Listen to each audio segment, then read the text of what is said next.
Namaste and good morning, everyone. Let's do some prayers first. Om Guru Brahma, Guru Vishnu, Guru Devo Maheshwara, Guru Sakshat Parbrahma, Tasmai Shri Guruve Namaha. Om Bhur Bhavaswaha, Tatsavitra Varenayam, Bhargo Devasya Dhimahi, Dhiyo Yo Naha Prachodayat, Asto Ma Satgamya, Tamso Ma Jyotirgamya, मृत्युर्मा अमृतं गम्य ओम सहनावतु सहनौ सवीर्यं करवावहै तेजस्विनावधीतमस्तु मा विद्विषावहै ओम शांति शांति Shanti Om. Let's open our Uddhava Gita books. Page number 679. And we ended the class with the verse number 10, where Uddhav is asking a question. He said, "My dear Lord, it cannot be that this material existence is the experience of either the soul, who is the seer, or the body, which is seen.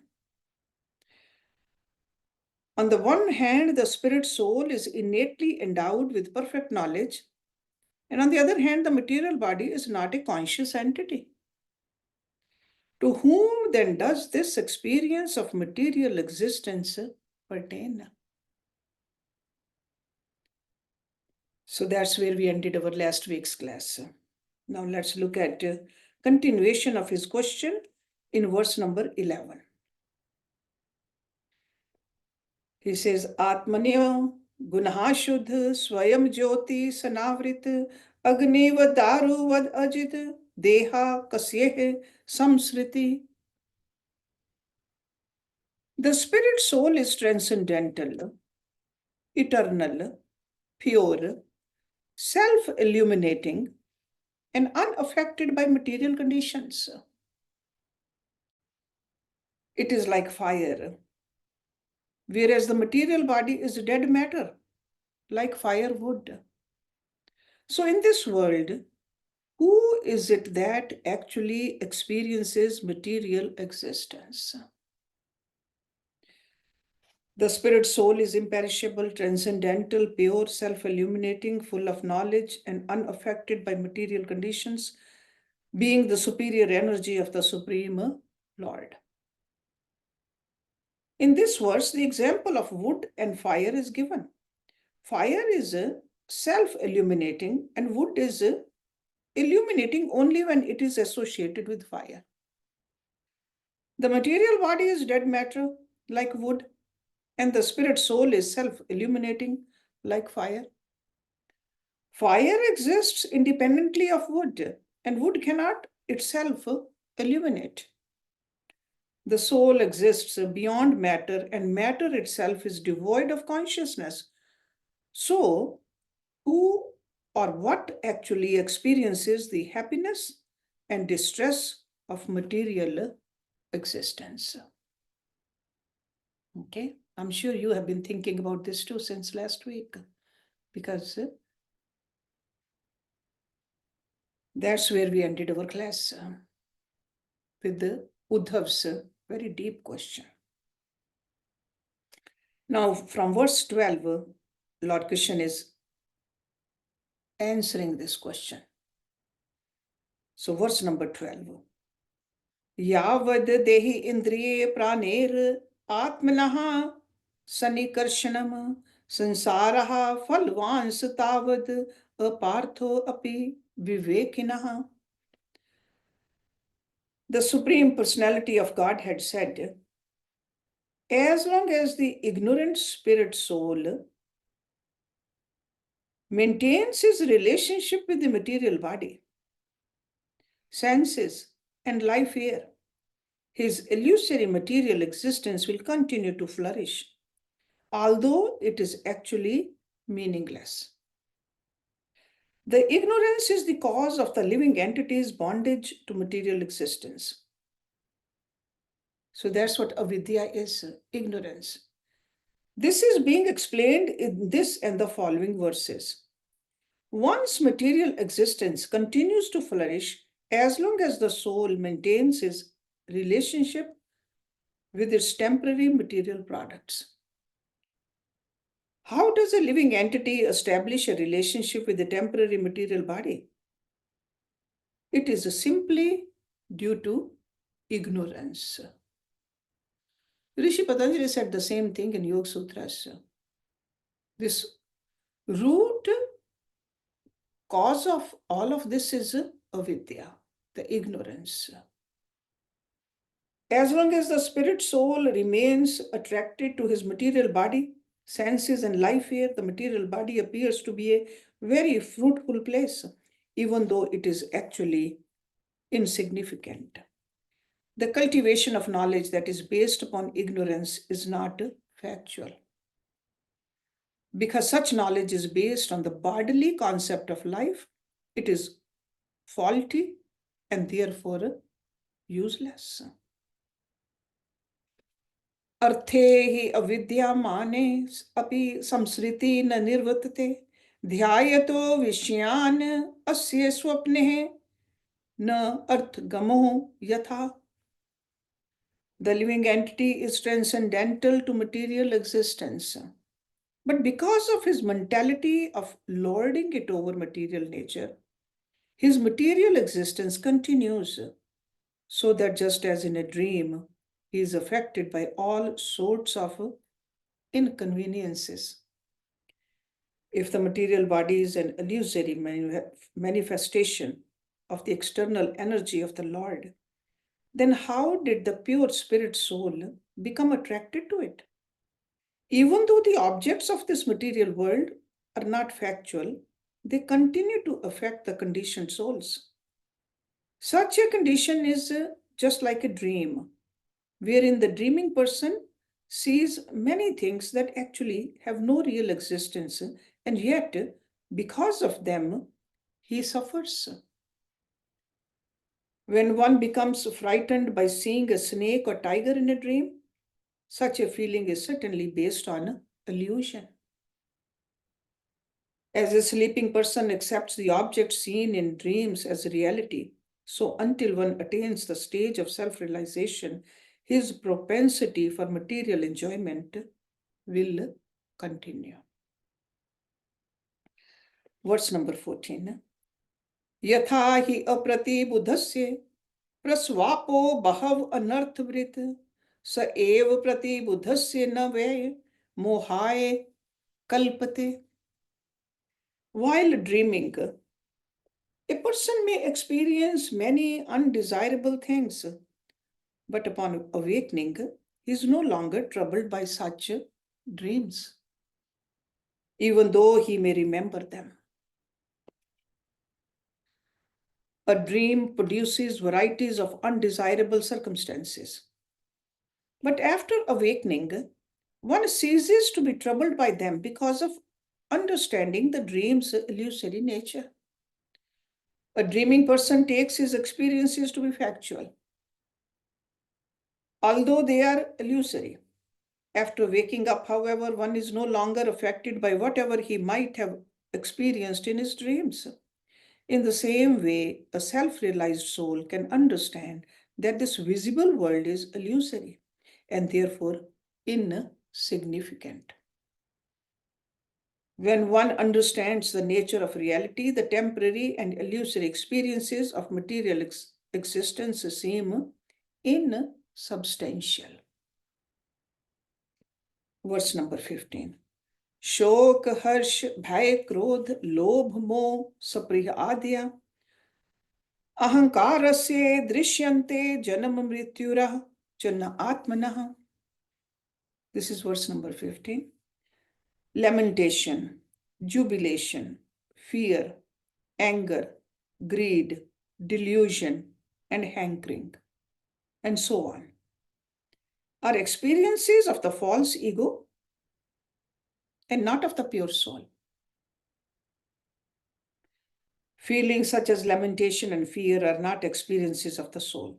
Such feelings are due to the false ego, which is the pure soul's illusory identification with the subtle material mind and the gross material body. A self-realized person knows that whatever emotions are experienced on the material platform have no relation to the pure soul, whose eternal mood is engagement in the devotional service of the Supreme Lord. As a result of his illusory identification with the gross body and subtle mind, the conditioned soul feels lamentation for things lost, jubilation over things gained, fear of impending danger, anger at the frustration of his desires, and greed for sense gratification.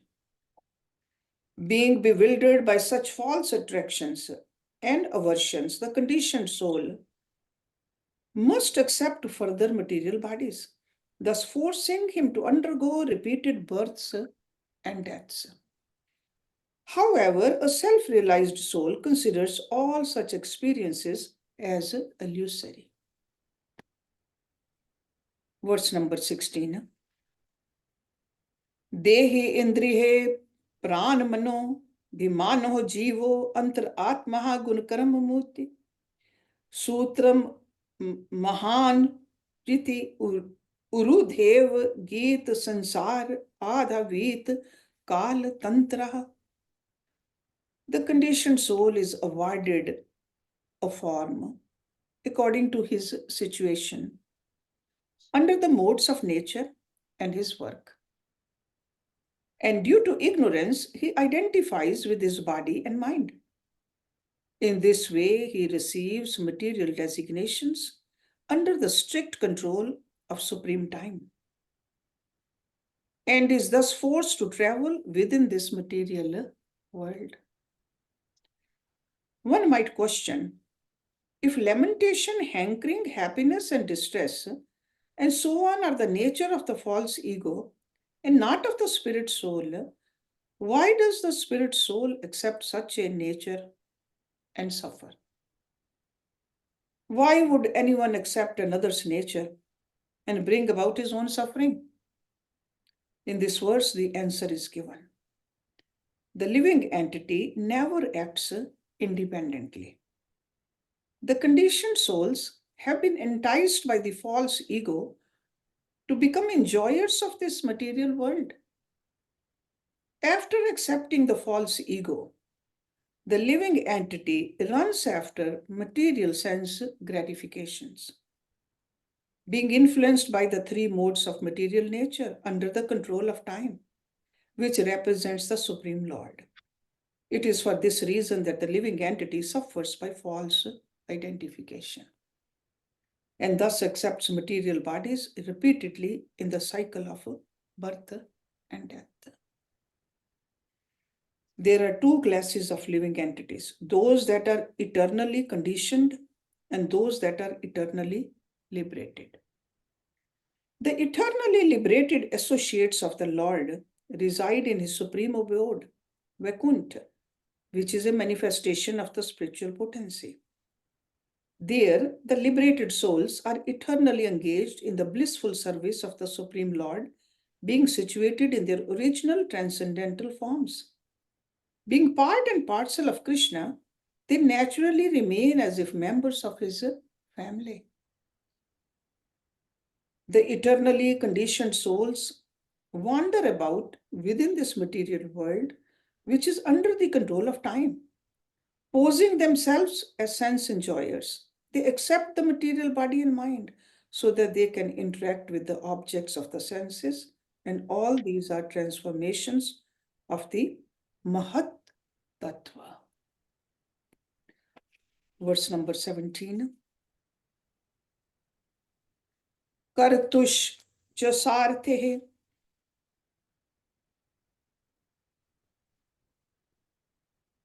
No, verse number 17, sorry. Amulam etat bahu rup रूपितम मनोवचा प्राण शरीर कर्म ज्ञान सीनोपासनेहा शितेन छित्वा मुनिर्गाव विचरते तृष्णः. Although the false ego has no factual basis in reality, It is perceived by the conditioned soul in many forms as the functions of the mind, speech, life air, and bodily faculties. With the sharpened sword of transcendental knowledge received from the bona fide spiritual master, one who is sober should cut off this false identification and live within this world free from material attachment. How is it possible to give up the false egoistic conception of life, which is actually illusory? The false ego manifests in many forms, such as the activities of the mind, speech, life, fear, and senses. One must cut off one's attachment to the false ego with the sharpened weapon of knowledge, which is received from the spiritual master by engagement in the devotional service of the Supreme Lord. In this way, one can live within this world without attachment. So it's like in Bhagavad Gita, Lord Krishna said, Gyan Agne. The same thing he's saying over here, the Gyan, the knowledge. Sober devotees who are not intoxicated by desires for material enjoyment live within this world as mendicants by cutting off the illusory false ego and its products, the body, mind, speech, and life here. The conditioned souls who are averse to the service of Lord Hari misuse their valuable human form of life to become either whimsical sense enjoyers or dry renouncers. The heart of the conditioned soul thus becomes covered by the dust of sense gratification or filled with the broom of renunciation. On the strength of the association of saintly persons, by their transcendental instructions, one can gradually be relieved of both kinds of mundane abomination, thus losing all interest in mundane sense gratification and impersonal liberation. Verse number 18.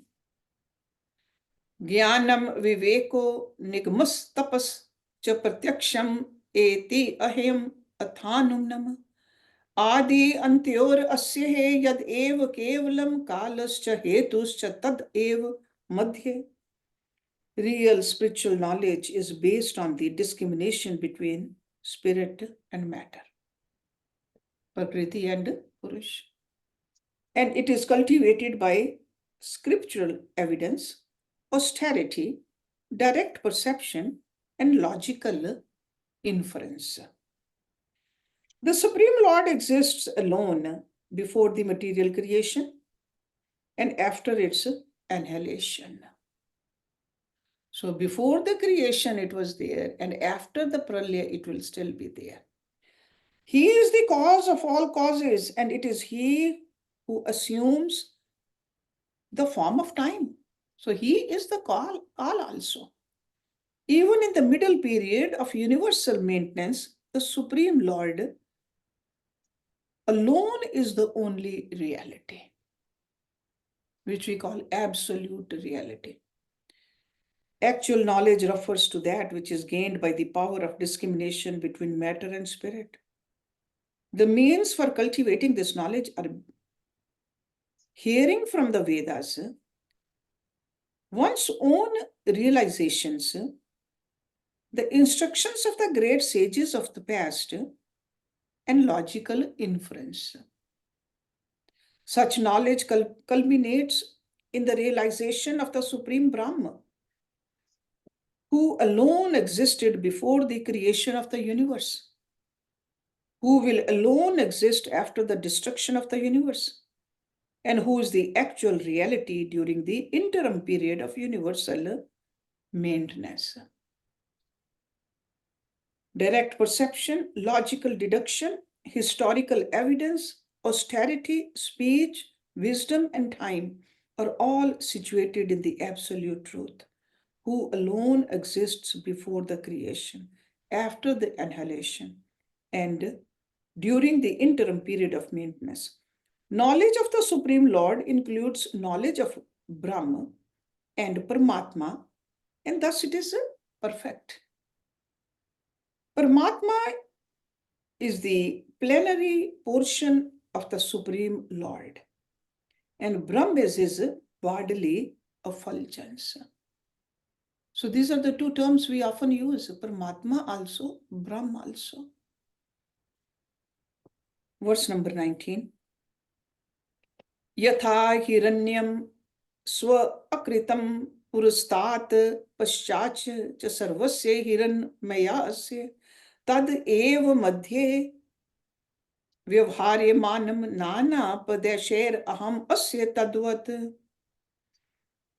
Gold is present before the manufacture of gold bangles, earrings, and so on. And gold remains after the destruction of these products. Thus, gold alone is the essential reality while it is being utilized under various designations.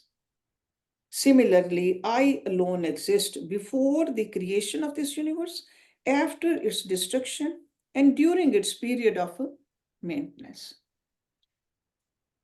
Golden bangles and earrings are nothing but gold. Before and after their manufacture, they existed as gold, and for as long as they remain, they are simply gold. Similarly, the Supreme Lord alone exists before the creation. He alone exists after its destruction, and in the interim, whatever is manifested is actually Him alone. Just as the influence of time transforms manufactured objects such as earrings back to their original state as the ingredient gold, similarly, the Supreme Lord directs his energy to create a seeming distinction between the created universe and himself, although after annihilation, only he remains. The forms of the created objects are eternal and factual, but because the material manifestations are mere reflections of these eternal objects, they are illusory. Verse number 20. Vigyanam etat tri avastham ang gun tre karan karye kriti samanyavena vyatirekatascha ye nev turyen tad ev satyam. O Uddhava, the mind manifests in three phases of consciousness: wakefulness, sleep, and deep sleep, which are products of the three modes of material nature. The mind further appears in three different roles: adhyatmik, adhibhautik, and adhidevik, which are the perceiver, the perceived, and the regulator of perception. However, it is the fourth factor, existing separately from all this, that alone constitutes the absolute truth. The word Vigyan in this verse indicates the three states of existence: wakefulness, dreaming, and deep sleep, which are products of the three modes of material nature. The threefold manifestation of Adibhautik, Adidevik, and Adhyatmik are also the result of the interaction of the three material modes, as are the three planetary systems. However, the absolute truth is fully transcendental to the modes of material nature, and it is under his subordination that everything becomes manifest. Vedic evidence is found in this regard. This is from Shvetashvar Upanishad. It is by the reflection of the spiritual sky's effulgence that everything else gives light, and thus, through its radiance, this entire universe becomes luminous. And Brihad Aryanak Upanishad, it says the Supreme Lord is understood to be the life air sustaining everyone's life air. the vision of everyone's eyes, the hearing power of the ear, and the sustenance of food itself. There are two causes, the immediate cause and the ingredient cause. All actions take place by the combination of these two. When the living entities become conditioned by nature, conditioned by matter, they directly and indirectly take shelter of the three material modes of goodness, passion, and ignorance, which are the cause of the three states of existence: wakefulness, dreaming, and deep sleep. The words reality and illusion have been used to indicate the eternal abode of the Lord, Vaikunt, and the temporary material world, respectively. Verse number 21. And remember, Lord Krishna is still answering Uddhav's question through all these verses. Na yat purustat utyamna paschan madhye chatanna vyapte desh matram bhutam prasiddham cha parena yat tad ev tat syad iti me manisha. That which did not exist before creation and will not exist after annihilation has no real existence during the period of its manifestation, but is only a superficial designation. In my opinion, whatever is produced from something else is nothing more than that thing. Although the temporary forms manifested by the material nature are illusory, the material nature itself is not false, being a manifestation of the Lord's potency. The material nature is thus non-different from the Lord, although the temporary designations of the conditioned souls are illusion. Everything should be properly understood in terms of the personality of Godhead, who is the essential reality of the cosmic manifestation. The objects of material enjoyment did not exist in the beginning, will not exist at the end, and remain manifest only for a brief period during the interim. This material world is a creation of cause and effect, and the original cause is the Supreme Personality of Godhead. Thus, it can only be concluded that everything in existence is nothing but the Supreme Lord at any phase of its manifestation. The energy of the Lord is simultaneously one with and different from the Lord. Just as the heat and light emanating from the sun are simultaneously one with and distinct from the sun. In the ultimate issue, however, it must be concluded that everything is actually the Supreme Lord who is one without a second. There is a tendency for the conditioned soul to consider the temporary objects of this world as ultimate reality. However, when one who is in ignorance gradually realizes that such temporary manifestations are actually unwanted impositions upon the pure soul, he can renounce his false position as an enjoyer of the material nature and become inclined toward the service of the Supreme Personality of Godhead. When one comes to the platform of devotional service, there is no longer a need to declare that the material world is false or separate from the Supreme Lord. Verse number 22. Avidyamano api avbhaste yo vekariko rajas sarg esa Brahm swayam jyotirato vibhati Brahm indriyartham vikar chitram.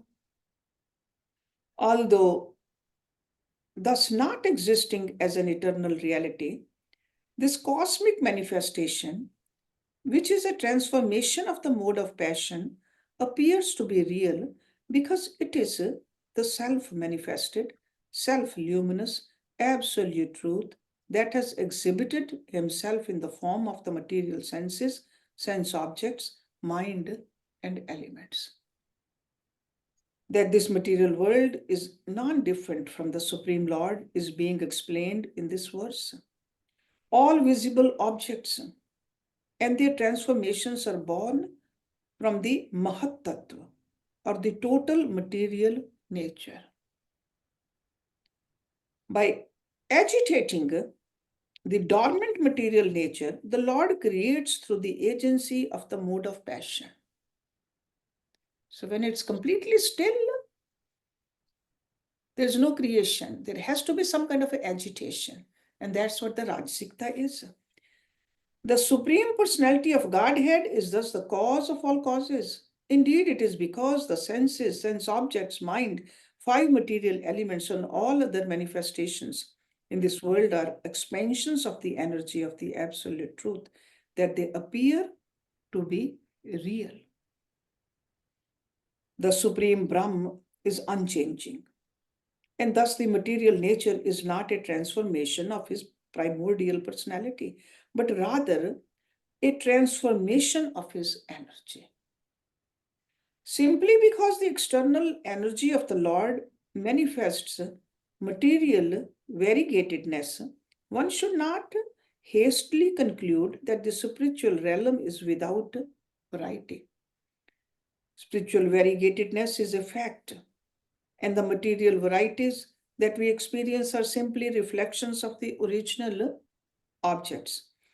The material variegatedness is temporarily manifest by the action of the mode of passion and later on is dissolved by the mode of ignorance. While such creation and annihilation repeatedly takes place within the material nature, the supreme abode of Lord Vaikuntha remains unaffected. So the changes are only in the Prakriti, not in the Purush. Okay, it's unaffected. Verse number 23. एवं सुफुतं ब्रह्म विवेक हेतु भी परापवादेन विशारदेन चित्वात्म संदेहम उपारमेत स्वानंद तुष्ट हो किल कामु के भया. Thus clearly understanding by means of discrimination the position of the absolute truth, one should give up his false identification with matter and thus remove all doubts regarding his identity. So again, he's just telling us with the help of the knowledge, we got to understand that who we are in reality. Don't stay deluded. One should remain satisfied with the soul's inherent ecstasy on the spiritual platform and carefully avoid engaging in useless acts of mundane sense enjoyment. To consider the body as the self is an illusion. One should remove this illusion by understanding the unique and transcendental position of the Absolute Truth. There are various methods for acquiring knowledge of the Absolute Truth. A person of discrimination should remove all misgivings regarding the self and remain satisfied in his natural ecstasy while keeping sense gratification at a distance. It is imperative for one who desires to realize his eternal self to detach himself from the activities of sense gratification beyond the bare necessities of the body. One who understands that the Supreme Lord is the cause of all causes can accept that the objects of the senses are not actually meant for his personal enjoyment. Taking the opposite stance, when one tries to engage everything at his disposal in the service of the master of the senses, his doubts are destroyed as he rises to the platform of satisfaction in the self. This material world is not a fit place for a liberated soul. The only duty of the liberated soul is a service to the transcendental Cupid, the Supreme Personality of Godhead. Verse number 24. नात्महा Vapu पार्थिवम इंद्रियाणि देवा हि असुरवायुर जलम होताशा मनोन मात्रम धिष्णः च सत्वम अहंकृति रवम क्षितिर अर्थ साम्यम. The material body, which is predominantly made of earth, is not the true self, nor are the senses.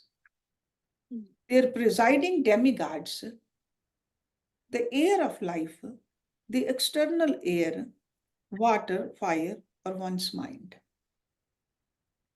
All these are simply matter. Similarly, neither one's intelligence, material consciousness, ego, ether, the objects of sense perception, nor even the primeval state of material equilibrium can be considered the actual identity of the soul. So in detail, he is telling us what we are not. This material body is not the self, indeed. It is simply a product of matter, just like a part. Similarly, the senses, their controlling deities, the mind, life air, intelligence, heart, and false ego are not the identity of the soul. So neither the physical body nor the subtle body.